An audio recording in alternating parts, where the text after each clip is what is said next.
There simply are no reasons for the existence of a God. There's no evidence. So I'm an atheist, as you might have guessed.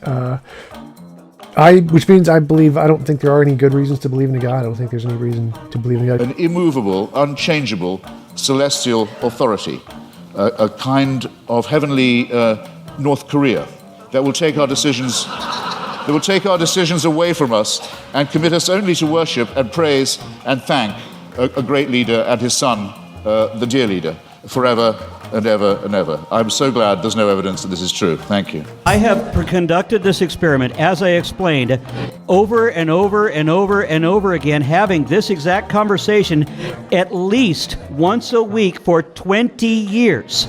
Not one Christian ever has produced evidence. He didn't either, nor can you.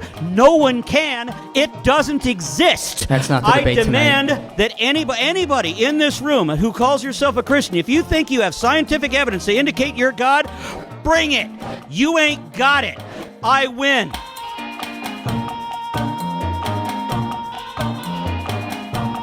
The title of it is the no evidence mantra. So you oftentimes hear on internet, atheist communities and whatnot, which is largely what we're focusing on, a kind of more new atheist type people. You often hear them say that there is no evidence for the existence of God. It doesn't exist. Or there's no evidence for theism. There simply are no reasons for the existence of a God. Or there's no evidence for Christianity. I'm so glad there's no evidence that this is true. Thank you. And on down the list. Now, I think this is a pretty big mistake. Ben?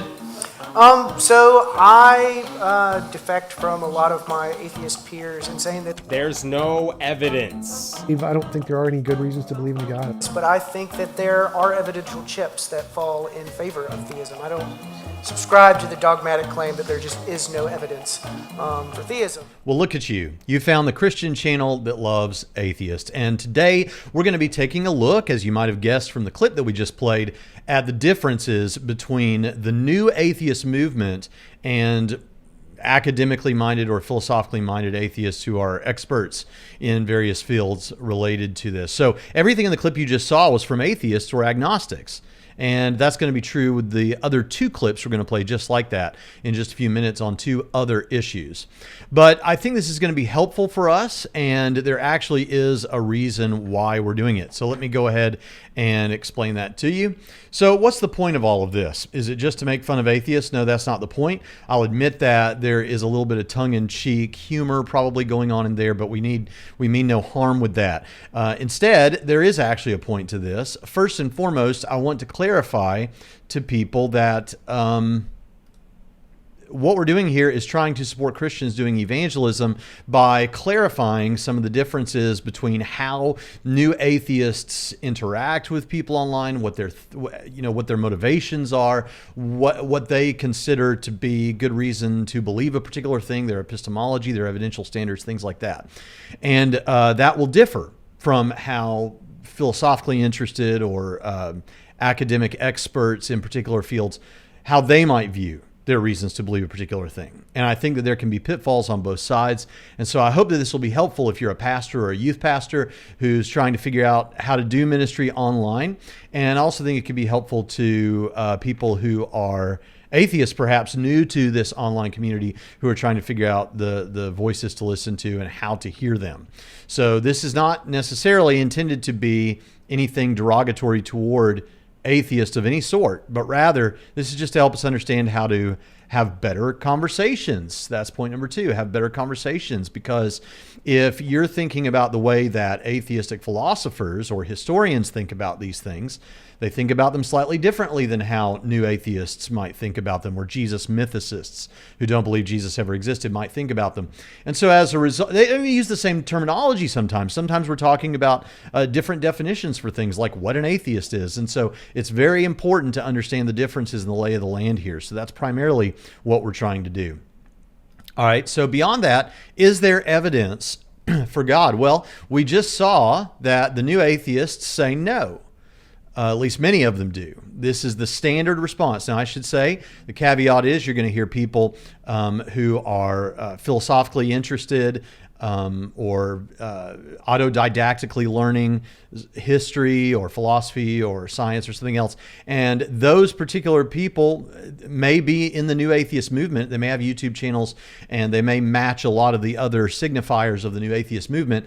But yet they happen to be someone who doesn't conform to what everybody else does on a particular thing. They may not say there's no evidence. But what I'm giving you here is generalities. It's also true that you may find some philosophically minded people who might share one or more aspects of the New Atheist movement. But generally speaking, these are things that you can kind of take and run with. So the New Atheist movement says, no, there's no evidence for God. And we saw that. We should point out that when we say the New Atheist movement, we're not just talking about internet atheists. We're also talking about the popularizers of the New Atheist movement, people like Richard Dawkins, Sam Harris, and when he was still living, Christopher Hitchens. These men helped to fortify a movement that is now still running long past Hitchens' death and past the hullabaloo about the hullabaloo, I guess, about the God delusion from Richard Dawkins. These guys are still out there, but long after all of that's done, what we still have is people in the New Atheist movement who are taking their ideas and their concepts and they're running with them and using them in a new generation. Despite the fact that much of what was done by the New Atheists was rhetoric, it wasn't very strong philosophically, and these guys were really known for their ability to popularize something. In fact, here's a clip from Cosmic Skeptic making that same point. And of course, I've had Richard Dawkins on the podcast and would love to have Sam Harris on too. But I really don't think that these guys are particularly, how can I say this, theologically adequate. I don't know. I don't really know what I'm trying to say. I guess I just haven't found their philosophy, if it can even be called that, particularly adequate when it comes to discussing the existence of God. I mean, Christopher Hitchens, obviously a fantastic polemicist, but just nothing of philosophical substance, as I've discussed at length in a previous video. Again, the link is in the description. Richard Dawkins, fantastic scientist, yada yada. But again, I'm reading The God Delusion. Who was it? That's right, it was Terry Eagleton's. Eagleton once wrote, "Imagine someone holding forth on biology whose only knowledge of the subject is the Book of British Birds, and you have a rough idea of what it feels like to read Richard Dawkins on theology." And I think he's probably right there. I mean, there's a reason why over the past 3 years of studying philosophy at Oxford, someone like Richard Dawkins hasn't been named once except to be essentially ridiculed in the Science and Religion paper. It's a bit unfortunate, but it's kind of just the way it is. I think the biggest skill that the New Atheists had collectively was their oratory skills, right? They could debate, they could speak to an audience, and they could win them over, right? But when you actually sit down and analyze the philosophical substance of what they're saying, you find that there's not actually much substance to be analyzed in the first place. So the New Atheists say no, but philosophically minded atheists and agnostics say yes, there is evidence for God. Now that's an interesting thing. Why is that? Well, it has to do with how you view evidence. So many in the New Atheist movement view atheism or view evidence as indicating one thing over other possibilities. I know there are several like this. R.N. Raw seems to be one. T-Jump seems to be another one. Tom Jump, he's an atheist YouTuber. And they seem to prefer evidence that indicates one conclusion over the other conclusions. And so this is one way of looking at the evidence. But is it the right way of looking at the evidence? I'm not so sure about that.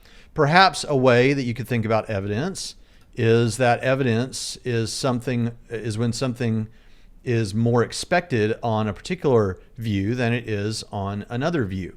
I've used this example many times. I'll use it again now. It'd be like if I came home and I saw that there was a football laying in the yard, in my yard, and I think, okay, how did this football get here? Because I don't know of us owning a football, particularly that football. Well, there's 3 possibilities, let's say, on the table. There may be more, but just for our consideration here, let's consider 3 possibilities. One possibility is that my wife bought a new ball for the girls. And that is a genuine possibility. They have things at home that I don't expect quite often. But I know something about my kids. They don't care anything about sports ball games, any kind of sports ball games. So that doesn't seem to, on the face of it, make a lot of sense. Secondly, this ball looks a little scuffed up, and it would mean we've had it for a while, and I think I would have known about that if we'd had it for a while, so that one's out. Okay, another possibility, at least as far as I know, it's epistemically possible that maybe aliens beamed this football down right in front of me just to confuse bald-headed, bearded men like me. Well, that's a possibility as far as I know. I don't know that it's impossible in any sense of the term impossible, but I don't know for sure that aliens would want to do this to me if they exist. It seems like an odd way to try and confuse me, and it seems like there's better options out there. So that one seems to be out. A third option might be that, hey, I actually saw the neighbor kids playing with a ball like this several times, and it's gone into our yard before, and maybe this time it's just gone into our yard, and they forgot to pick it up. Okay, of those three options, which one makes the best sense? Well, the inference to the best explanation would be that the idea that the neighbor kids left the ball in my yard seems like the best explanation. And on top of that, what we're doing here is we're saying, let's look at the evidence and what is most expected on each of these hypotheses. So I might think, okay, the fact that the football is scuffed up, that strikes against at least one, maybe the two other possibilities that I gave. So that counts in favor. That is evidence for the claim that it's the neighbor kid's ball, even if there are technically other possibilities out there. And we're looking for the most likely possibility. We're not looking for just any old possibility, right? That's why aliens are out. But you'll notice that aliens come up quite regularly in discussions about the evidence and about whether God exists and about whether a particular thing would convince anyone that God exists. For example, it's been asked in debate and after debate with Matt Dillahunty if an asteroid collided with the moon and it was written in Hebrew and Greek, yes, God exists on the moon there, where everyone could look up in the night sky and see. That would not qualify as evidence, and one of the reasons for it is because that could have been aliens. Sufficiently advanced technology is always indistinguishable from magic. And so since the evidence doesn't conclude one way or the other between God or aliens, well, then it's not evidence for either. But this isn't exactly what we'd expect. We could say, what would we expect given God's existence? What would we expect given aliens' existence? Well, the idea that the moon suddenly claims in both Hebrew and Greek, both biblical languages, by the way, that God exists, that fits better on the hypothesis that God did this than aliens, even if aliens are still technically a possibility. So it counts as evidence, even if it's not a slam dunk. Here's another example of this notion of evidence as something more expected on a given view, and it comes to us from Joe Schmid, where he finishes what he started just a moment ago. So we've got two jars, okay? Jar 1 and jar, let's see if I can do this backwards. Jar 1, jar 2. Okay, so we've got jar 1 and jar 2. Jar 2 has 8 orange jelly beans. We're going to call these jelly beans because we want to. And it's got 2 black jelly beans. And then jar 1 has 8 black jelly beans and 2 orange jelly beans. Okay, so I'm going to perform some magic here. I'm going to put this away. Remember, jar 2 has predominantly orange. Jar 1 is predominantly black. I'm going to put that away. Bada bing, bada boom. I draw a jelly bean, and it is orange. You can see that, hopefully. Let me get the lighting. Anyway, it's orange. You can trust me. Yeah. So the question is, which of these do you think that came from? Now, I think it's obvious that we should conclude that probably it came from 2, right? Well, why is that? Well, because jar 2 has mostly orange jelly beans. And you can actually kind of formalize this, right? You can say, getting an orange jelly bean is evidence for the fact that we took jelly bean from jar 2 because the data, namely an orange jelly bean, is more expected on the hypothesis that we drew from 2 than it is on the hypothesis that we drew from 1. It's more expected. It's more likely. We would predict the data more on the hypothesis that we drew from jar 2 than if we drew from jar 1. So with that out of the way, that's a kind of how philosophers and philosophers of science and scientists themselves often conceive of evidence. Evidence is something that is more expected on a hypothesis, like you have a greater probability or expectation of seeing it, a greater likelihood of seeing it, than on the negation of that hypothesis, or perhaps on a relevant alternative hypothesis. Right. So is there evidence for God's existence? Well, yeah, it seems like there is, depending on how you define evidence. And I also think it's important to think about how we view evidence in our lives on an everyday basis. If someone tells me there was a car crash in front of the building, I'll probably believe that there was a car crash in front of the building. I don't require a whole lot of evidence. This is where I track with some of my new atheist friends who will say things like this, like, well, if you tell me you bought a dog, I don't really have too much of an issue with that because I already know that dogs exist. I believe that people buy dogs. It's not that much of a stretch to believe that you bought a dog. And so I understand that that's not the same as saying, well, an alien spacecraft landed at Bosse Field, our local baseball field here in Evansville, Indiana, and 300 people saw it. Okay, that I'm going to much more readily believe a car crash happened than I'm going to believe something like that. But if someone walks into my office and they're the first person I've heard talk about this, and they say that they were at Bosse Field last night and they saw an alien spacecraft land, do I now have evidence for an alien spacecraft? Well, I have some reason to believe. I have an eyewitness here. I have some reason to believe. I have more reason than I had to believe before the guy came in and told me that he saw an alien spacecraft. Okay, it's not enough to get me there. I don't believe that he saw aliens or necessarily that aliens exist or anything like that, but I'm very open to it. Well, what if I had, all 300 of the people that were at the baseball field come and tell me about it? And some of them are doctors, some are lawyers, some are mechanics, some are pastors, some are waitresses or waiters, and they all come to me and tell me this. Do I have reason to believe now? Well, yes. If I had reason with one guy, I have reason with 300 people. But do I have more reason now? Well, yes. Well, doesn't that mean in a certain sense I have more evidence? Well, yes. I mean, this seems to work. And so it's only when you get a strange and far too ambitious, I think, explanation of evidence that you cull away evidence for theism. So are there things that fit better on theism? Yes. Ben Watkins, who was in the clip we played a while ago when we played the clip with everybody, he said that he goes on to say that religious experience would be one of those things that's more expected on theism. But we could also throw in other things in there like design or the beginning of the universe. All these kind of things seem to fit better. What we know about these things seem to fit better on theism, in my opinion, than they do on other things. If you don't think so, that's fine. But the point is that there are things, and philosophically minded atheists seem to agree, that there are things that are more expected on theism than on atheism. And so I think this is an important thing to consider. Now, what we're going to do next is go on to the next video clip, and then we'll talk about that. Atheism. Atheism is only the lack of belief in the existence of God or gods. It is a lack of belief in God. A lack of belief in God. Someone who lacks a belief in gods. So if you are an atheist, it's just simply lacking that belief. A lack of a belief in a particular deity. All it means is I lack belief in a deity. An atheist is somebody who doesn't believe there's a God. I am not convinced there's a God. That doesn't necessarily mean I'm convinced there are no gods. Although that is a subset of, hey, I don't believe there's a God, and then there's a subset that is, I believe there are no God. I've always very strongly advocated that atheism just means a lack of belief in God. A lack of belief in God. But studying at university, I found that this just kind of doesn't exist in the academy, right? Like in academic works, it's always used, the term, atheism, and it's always defined in all of the dictionaries, all of the philosophical dictionaries, as the belief that God does not exist. The philosopher Alex Rosenberg wrote a book a few years ago called The Atheist's Guide to Reality.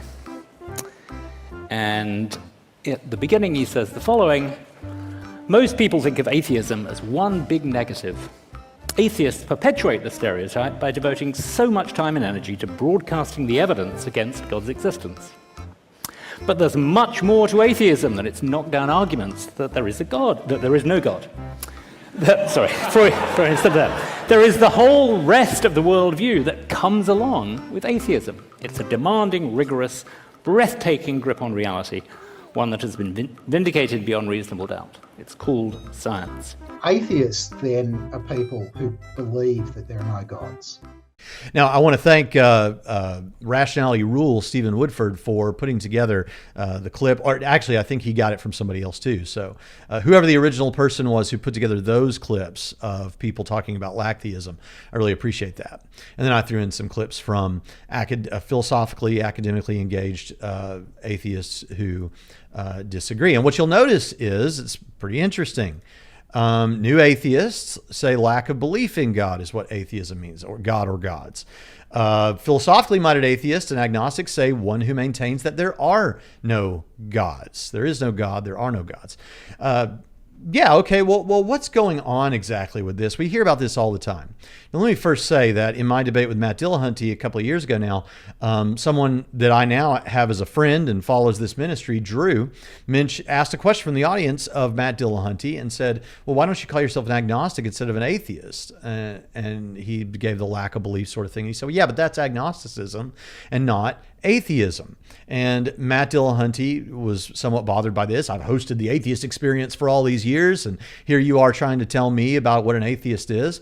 And I just said in that occasion, I took it as an opportunity to be charitable to Matt and say, listen, it doesn't matter to me too much what we call ourselves. It matters what you mean by what you call yourself. So if I understand what Matt Dillahunty is, if I would have traditionally called him an agnostic instead of an atheist, as long as I know what he's saying, I can still have a conversation with him. But if we're talking about understanding the differences between philosophically minded atheists and people in the new atheist movement, and again, I'm not saying that they're not philosophically minded. They might be. I'm just trying to find language to describe the difference between working philosophers or philosophy majors or historians who are experts in this versus people in the new atheist movement who might be very interested in those things anyway. And of course, there are some people that would fit, as I say, more into the new atheist category who do some of these things. So as I always say on this channel, if the shoe doesn't fit, don't wear it. But this is important for us to understand. This is a difference. Most people in the new atheist camp and category define atheism as not believing in God, but what they mean is, as you heard Matt Dillahunty say, they mean not that they believe that God doesn't exist, not that they believe that God does exist. They just don't believe. They lack a belief. So they're not claiming that God does not exist. Now, for many of you, this is old hat. But why would someone function this way? Why is it that the philosophers use atheism to mean one who maintains that there is no God? And on the other hand, the new atheists are saying that it's a lack of belief. Well, there's a couple of reasons for that. One is this, as I said, this is a clue as to which type of atheist you might be dealing with. But then next, put both of these up here, the lack of belief has something to do with the burden of proof. So you bear a burden of proof if you're making a positive claim. If you're saying, I claim that God exists, or I claim that God does not exist. Okay, when you make a claim like that, you've now got to back that up. You've got to defend that position. You bear a burden of proof. You made a claim. Now you've got to support that claim. Whereas the thinking is, if I just lack a belief, well, then I don't bear a burden of proof because I'm not claiming anything. I'm not claiming that God doesn't exist. Well, this is a little bit problematic because even if most of us would refer to that as agnosticism, you still bear a burden of proof on lack of belief atheism or on agnosticism. The burden of proof you have is you need to explain, if you're familiar with the arguments and evidences, you need to explain why it is that you don't find them compelling. What's wrong with these arguments? What's wrong with these things? And some, even in the new atheist camp, would try to do that, would be willing to try and do that. But among the philosophically engaged atheists, the notion is, no, you're making a claim, I'm making a claim, let's talk about it and see what arguments we can mount up in either direction. And so this lack of belief is meant to help avoid the burden of proof. Now I have down here, if you can see it, the hunter's dilemma. Now I didn't name it that, and it's not a dilemma that hunters that go and hunt animals must face. It is a dilemma that a hunter, me, Braxton Hunter, presented, and Cameron Bertuzzi named it the hunter's dilemma. But basically what it says here is, it says, all right, what we've noticed is, and this is another thing I've noticed about new atheist movement as I've been engaging over the past several years, and that is that that you'll hear them say, I lack a belief and therefore I don't bear a burden of proof. But then they'll compare God to Santa Claus or the Easter Bunny or leprechauns or fairies, things that we all actively disbelieve in. And if someone says, "No, I don't believe that Santa Claus doesn't exist. I just lack a belief." Okay, well then maybe we need to have a serious conversation that has nothing to do with God, because most adult people accept that there's no Santa Claus, there's no fairies, there's no leprechauns, not because we just haven't been presented arguments, but because we have reason to believe that that is a fabricated story, and we're happy to talk about those reasons.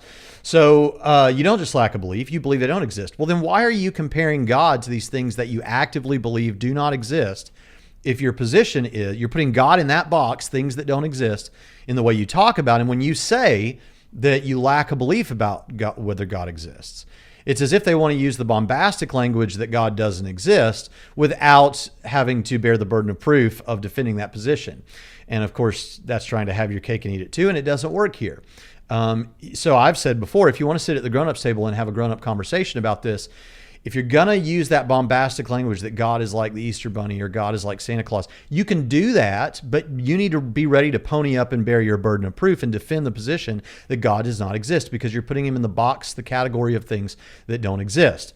If, on the other hand, you really are a lack of belief atheist, then don't use that language, and that's fine. We'll bear the burden of proof and we'll have that conversation. You still bear the burden of proof of explaining why the arguments fail. But you don't have to present a positive case for atheism. You don't have to try and demonstrate that God doesn't exist. You can say you have a lack of belief, but then we shouldn't expect to hear you comparing God to things that go in the box of things that don't exist. So there's a cost to using that kind of language, and the cost is you're telling me that you actively disbelieve in God, so you need to go ahead and defend that. Now, some have tried to get around the hunter's dilemma by saying, no, I actively disbelieve in particular gods like the Christian God. I believe that the Christian God doesn't exist. I lack a belief in whether some God out there, the God of the philosophers, exists. Well, that's fine. Then we can run the hunter's dilemma twice. We run it on this God that's out there somewhere, and we shouldn't expect to hear you putting this God that is ambiguous into the box of things that you think don't exist.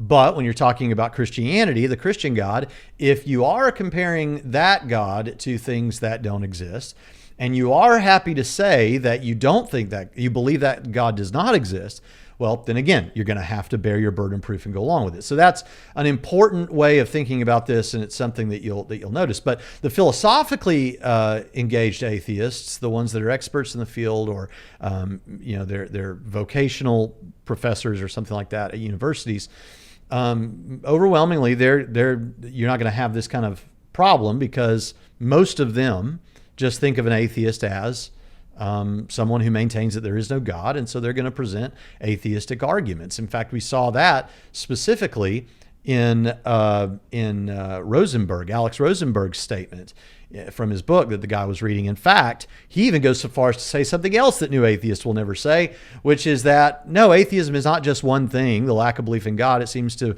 lead to an entire worldview that is robust. The degree to which you think that is true, I'm not sure, but let me play this clip for you and see what you think. So let's talk about party affiliation in the United States. If you are an atheist, what political party do you think you're most likely to be in? And the fact is, I think that most of you already know, don't you? Interesting that. Why do you already know? Don't you already know because it's kind of not necessarily a given, but very, very likely that if you're an atheist, you'll be a part of the Democrat Party. Look at this. 69% of atheists are Democrat or lean Democrat, as opposed to 15% Republican and 17% no lean, because after all, they lack a belief in which political party they should be a part of. I'm just kidding around. So okay, there you go. There you go. Party affiliation among atheists. Percent of atheists who identify as, and then we have there 69%. This is from Pew Research Center. So also, we could go to abortion views about abortion among atheists. I mean, this is a big, whatever you think about this is a very hot button issue right now in our culture. This is a big deal. And when we look at the views among atheists, 87% say it should be legal in all or most cases. 11% think it should be illegal in all or most cases, and 2% don't know. So that's the abortion views among atheists. What about same-sex marriage? What do you think? Are you completely at a loss for what the answer is going to be? Of course you're not. You know the case is going to be that a large number of atheists are strongly in favor of same-sex marriage. Here we have 92%. What about the views on human evolution? What do you think that the chances are that we have a large number of atheists who don't believe in evolution? Well, let's take a look. 91%. Now, this is actually pretty interesting. There is 1% more atheists who believe in same-sex marriage than believe in evolution, but you still have 91%, as opposed to don't know, less than 1%, always existed in present form, 5%, evolved, don't know how, 1%, evolved due to God's design, 2%. That doesn't make a lot of sense, does it? But anyway, views about human evolution among atheists. So you see here, what do we learn from this? Well, what we learn is that when you have atheism as a part of your worldview. Now, there are Buddhists who are atheists. There are people that are non-natural realists who believe, in abstract objects and things that are real. They're not materialists. They're not naturalists. But the kind of atheists that we're typically talking about in these YouTube discussions and in Western culture when we're having these kind of talks, it's often going to be naturalistic atheists, materialist atheists. And we see here that if that's a part of your worldview, if atheism of that sort is a part of your worldview, then it just seems like you fall into and notice it's not like we're talking about 62% or something. Most of these are in the 90s. Let's see, 91 on evolution, 92 on same-sex marriage, 87 on abortion. 69% on party affiliation. But you see, we can broadly put you into certain categories, and it's not that it's always going to be true.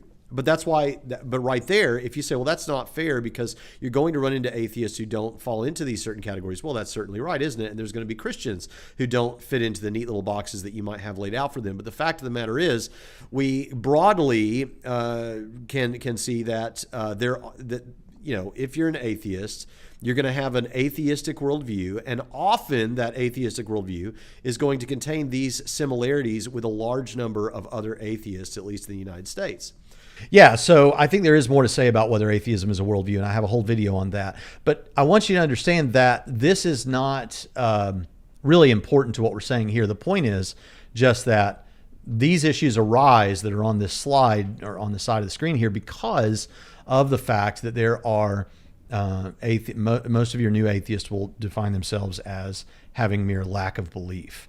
Hey, we're going to get back to the content real quick, but first I just want to say this video is actually the first in a series on engaging atheists online. And the other 3 episodes in this series are only going to be available to patrons. So if you're not a patron yet, go check it out at patreon.com/Trinity Radio. And we really appreciate that. You're helping us do some things. There's already other free content there, but you'll get these when they come out, and there is more coming. So you want to sign up at patreon.com/Trinity Radio. Now back to the content. All right, so let's move on to the last video now, and let's take a look at whether Jesus existed. And today I'm going to be presenting my argument for why Jesus probably didn't exist. So first, what exactly is mythicism? Mythicism is the hypothesis that Jesus did not exist in history. All right, YouTube, it's time to investigate some reasons why the figure called Jesus, the historical figure of Jesus, probably didn't actually exist. A mythical man. Mythical man was the name of the speech. The description was, I think that there is at least one, and here's the problem, it's not just one historical guy. We know that on the mythical aspect, that the story of Jesus is based on, among other things, Dionysus, right, and Prometheus. I mean, shut up! Do I believe Jesus existed? This is a tough question for me because I'll admit I haven't studied it that much, and I have a lot of atheist friends who are scholars, and they have studied this for a long time. And even atheists who study this subject are divided. They all don't believe he was like resurrected, but they disagree on whether an actual Jesus existed or whether that was like a figment of some people's imagination, that they created him. It's not a question that's debated among scholars. Shut up! Most scholars simply don't even think it's worth debating because of the overwhelming evidence. Shut up! And so I'll tell you what I think needs to happen. If people really want to keep pursuing the mythicist issue, I personally think it's a mistake to pursue the issue. I think that there might be better avenues to take for people interested in these things. But if you desperately want to pursue the mythicist issue, the only way it's ever going to be taken seriously in the academy is by people establishing their credentials in the academy. It is not, I know in the crowds you all run around with, it's commonly thought that Jesus did not exist. Let me tell you, once you get outside of your conclave, there's nobody this is not even an issue for scholars of antiquity. It is not an issue for scholars of There is no scholar in any college or university in the Western world who teaches classics, ancient history, New Testament, early Christianity, any related field who doubts that Jesus existed. Shut up! All right, so there's an important thing to note about this one, and that is that not everyone who is in the new atheist camp is a Jesus mythicist. Jesus mythicists are people that don't believe that the historical Jesus existed, in some sense of existed. And so we're going to take a look at some of the things here. But there could be new atheists who don't hold this. In fact, it may be that the majority of new atheists don't hold this. I don't know the numbers on that. It could be half and half. It could be more than half. But there is an interesting thing that I want to point out right here and give you a reason to believe it's true, is that I've noticed, and I've only pulled one clip for this, but I think if I spent more time, I could find many clips of this, where atheists who don't want to commit to mythicism, but they're in the new atheist category, will sometimes speak much more charitably about mythicism and those people who are mythicists, because they're in the same broader new atheist community, I think is why. But they'll talk about it as though it's not a really out there view. I mean, you could have a view like this. This isn't that crazy. Maybe this is a good use of skepticism. I'm not a mythicist, but hey, if you're a mythicist, or they'll say something like, it doesn't really matter whether Jesus really existed, or in some way say something positive. And this can take many forms, but I'm just pointing out that when you talk to the expert historians, they'll just dismiss this. This is not, this is not, at least the ones, according to Bart Ehrman, who are teaching at universities in the relevant fields in the Western world. This is not something to take too seriously academically. Now, I'm fine with us taking it seriously in the sense that we look at it and we see what are they saying and what are the responses. But the professionals in the field these things are related to aren't.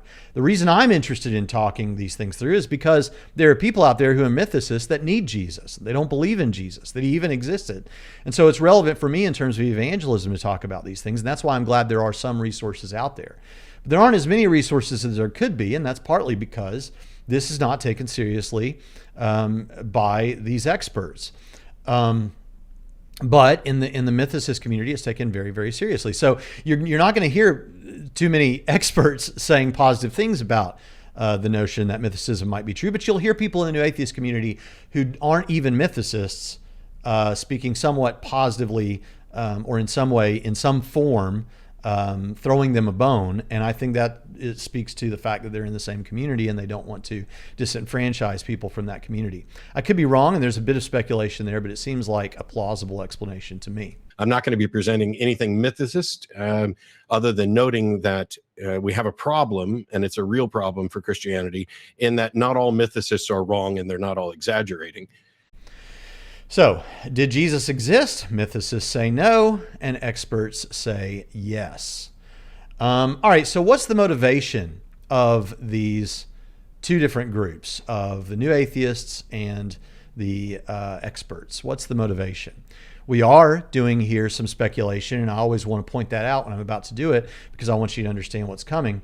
But what's the motivation? Well, the new atheists' motivations are going to differ. Again, this is not, if the shoe doesn't fit, don't wear it. But generally, it seems that the new atheist motivation is to show that obviously that the arguments for God's existence or for Christianity fail, but then also their motivations are sometimes political. Many atheists I've heard say, I could have pulled clips for this as well, but many atheists will say that the reason that they want to talk about this and that they're activists about this is because people's beliefs inform their actions, and people vote on the basis of these things and make major life decisions, and it impacts relationships and all those things. Those are interesting motivations, and I have to say, you may expect me to say negative things about that, or you may even see that as a straw man, but it's certainly not a straw man with respect to many atheists. And I think it's actually not, there's some good in there. There's some good in there because we too share this view as Christian apologists and evangelists. We share this view that these issues are important and worth talking about because, not only because we just want to get to the truth, because that is a good in itself, but also because we want, we understand that what people believe impacts their decisions, how they function. I'm not too concerned about how they vote in most things, but I am concerned about them because we love them.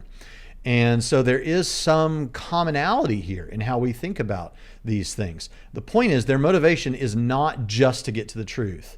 In many cases, it might be, but for most of us, when we make major decisions and then we talk about those decisions, it's rarely just because of the evidence. I'm very open about this. I think the evidence supports Christianity. I think the evidence supports theism.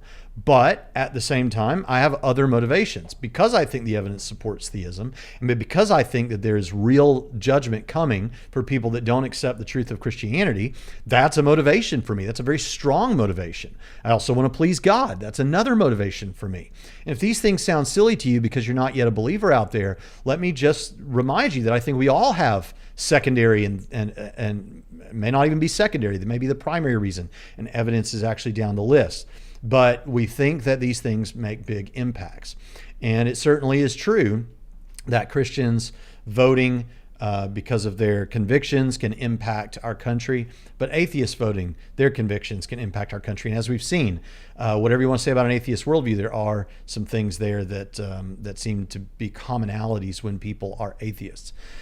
So atheist motivations are often as much political as anything else. I've noticed this, and I've said it before, but when pagans, polytheists and people like that talk about what they believe on Twitter or wherever else, they don't receive necessarily nearly the level of hostility that conservative evangelical Christians do. Neither do progressive Christians. Well, why is that? Well, because those people may be Christians in some sense of Christian. You know, they're at least pointing to the Christian God and saying, I believe in that God.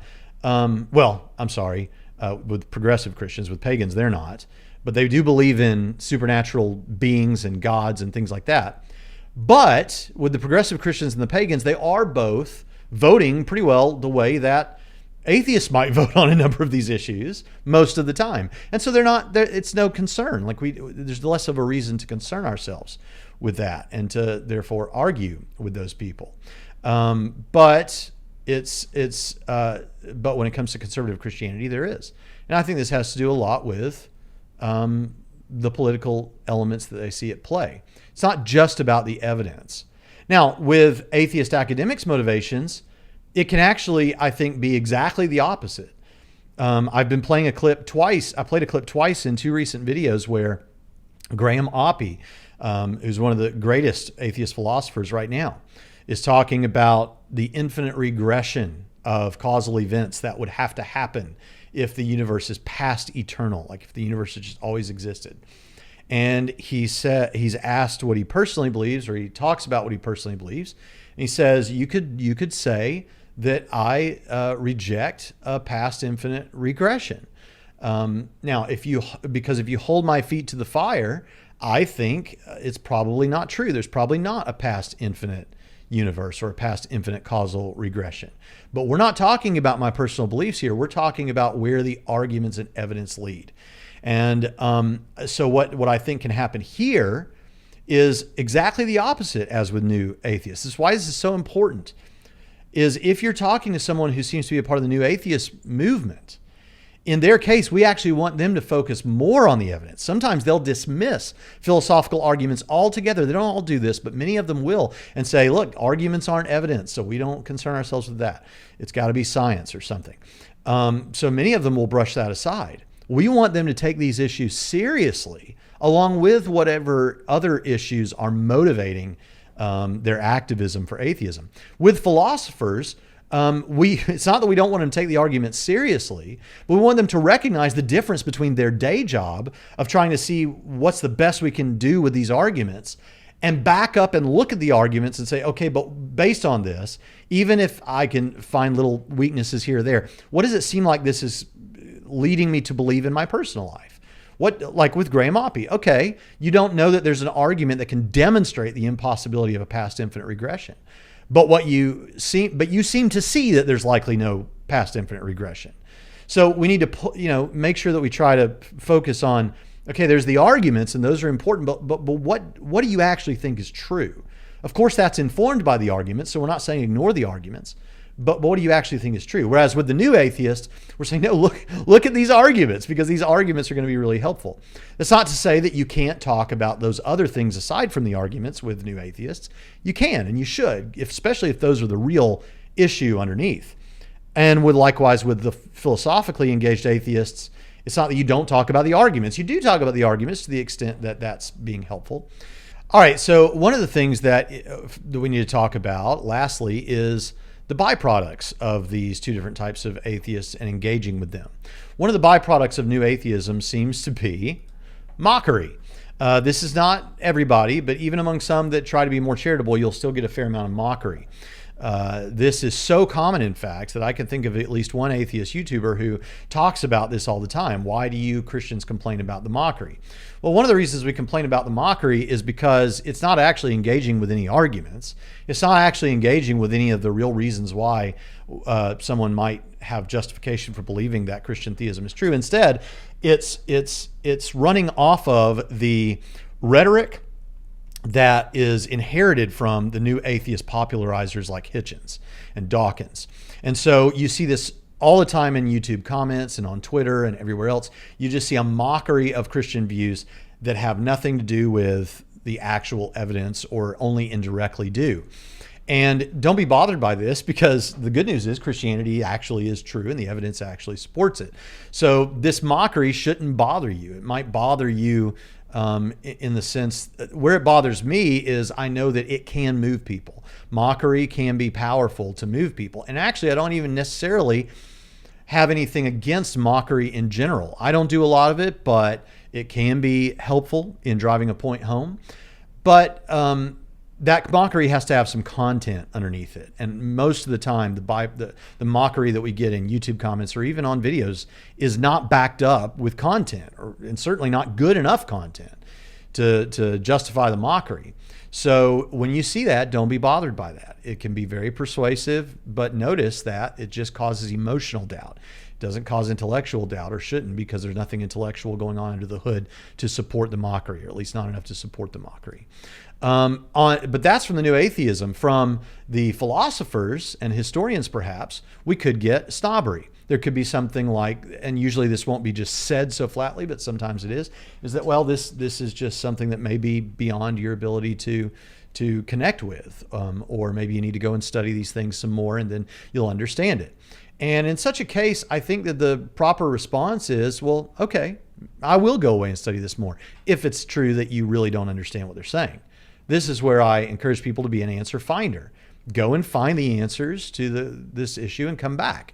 And if you're talking with a real expert, or someone who has autodidactically gained the knowledge of a real expert, this may take months or years of you grappling with some of these arguments, but you're learning all the time and you're growing stronger in these arguments. And so it's well worth it. You're also evangelizing this philosopher. But this is something that you might have to face, and be aware of that. All right, what's the solution? Well, as I say, be an answer finder in both of these cases. If someone does have content underneath the mockery and you don't know how to answer this, don't match the mockery, be nice, but go find the answer and bring it back. And that should be the solution to all of these things. And so in the end, I think that we've learned some things about how atheists, new atheists or atheists on the internet or whatever, popularizers, versus the academic atheists, how they differ. And we've seen 3 examples of that in how they look at evidence, how they define atheism, and how at least mythicists, new atheists, view the existence of Jesus. And this will help us in understanding exactly who we're talking to and how they're receiving what we're saying. I hope you've enjoyed this, and I'll see you next time on Trinity Radio.